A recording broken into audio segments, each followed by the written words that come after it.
So, how about a story? Will you count backwards from 5 to 1 with me? And I will give you some numbers like this so we know what to do. Ready? Let's just test and hear how our 5 is in this space. Ready? Let's have 5. Okay, that's all right. But could we, that was like, this is Friday evening. But could it be, this is Friday evening? Okay, let's have a 5. There we go, let's keep going. 4, 3, 2, 1. Once upon a time, there was a wild boar. And the wild boar was rooting around through the woods, just as happy as a wild boar could be on a Friday evening.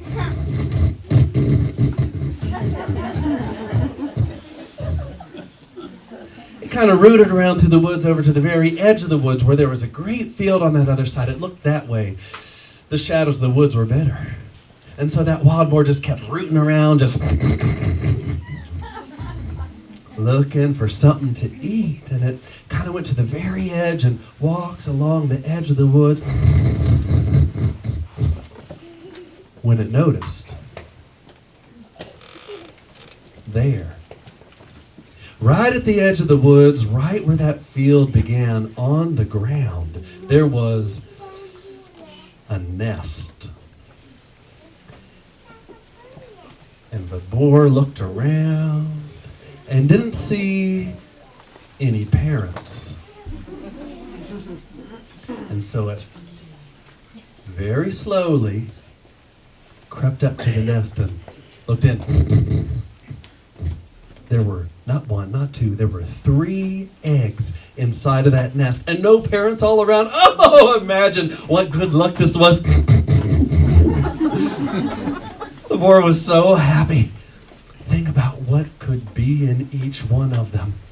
And it thought, this first one right here, it was small, but it could be breakfast. If only it would hatch. See, at first I thought it might just crunch right into the egg, but if I waited until it hatched, maybe something would come out that would be more of a meal, and that boar loved a meal, so it tried to get that egg to hatch. It walked around the nest in a great circle, and it still hadn't hatched, and so it set up a straddle of that nest with its pot belly, brushing up against that egg like a stove, and when it stepped back and looked, it still hadn't hatched, and so it took its hot, hoggy breath and right on the egg, and that egg started to shake. And it wiggled just a little bit, and a crack formed, and the bits of shell fell off like this, and out popped up a little peeping chick. Peep, peep, peep, peep, peep, peep, peep. Started looking around, and that boar licked its lips. It licked its tusks. It thought about how good its beak would be crunching in its mouth. And you see, that boar had heard that little peeping chicks like this tasted like marshmallows covered in sugar.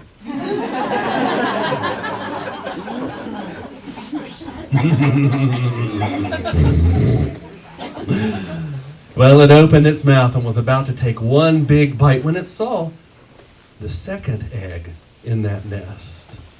And it was bigger than the first had been. And it thought, if I wait for that one to hatch, it won't just be breakfast, it'll also be lunch. And so it started dreaming about what could be inside of that egg. And as it was thinking about what it could be, that first little peeping chick just hopped out of the nest and made its way off into the field, off to safety.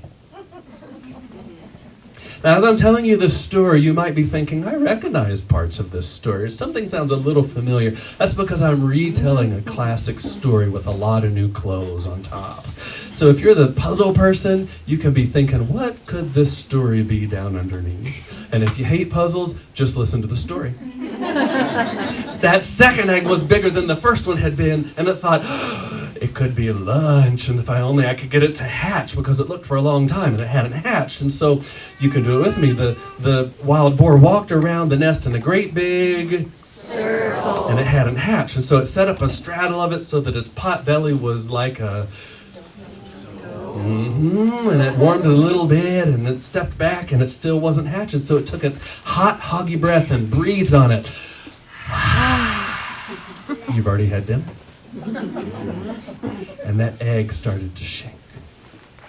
And it shook, and it shook, and it split like this, and the shell fell away like this, and peeping out from it was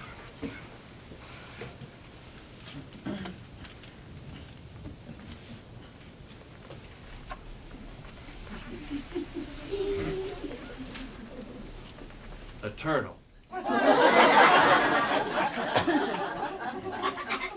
That turtle looked around at the world, and the hog thought, what luck. And it thought about crunching that turtle in its mouth, because it had heard that turtles tasted like peanuts and caramel covered in chocolate. And it was about to crunch its mouth all around that turtle when it saw the third egg, the biggest of all. And it thought, if I wait for that one to hatch, then I'll have breakfast, lunch, and dinner. And as it was dreaming about what could be inside of it, that turtle just, out of the nest, off into the field, and was gone. There was the third egg, the biggest of all, and the hog was waiting for it to hatch and didn't hatch, so it went around the nest in a great big, it sat up a straddle of it with its pot belly like a, it stepped back and breathed its hot, hoggy breath, and it shook. It breathed a little more, and the egg shook a little more. It breathed even more, and the egg broke like this. It was a big egg, and out of that egg started to uncoil. What was it? A snake. And the snake looked at that wild hog, that wild boar there. And even though it had just been born, the snake had heard that wild boars tasted like bacon. So it licked it, and it put it out, and it struck like this at the wild boar's back leg. It's squealed like that, and it struck again at the front legs, and it squealed like that, and it struck, and it struck, and it struck, until the wild boar ran off into the woods. And the coast was clear, and that snake just slithered out of that nest and off into the field where the other two had gone earlier that story. And if there's a moral to this story, I guess it's don't count your meals before they hatch. Or the bigger they hatch, the stronger they bite. A little opening story for you to get our concert going. And now let's turn it over to, who's coming next? Ginger is up next. Come on up.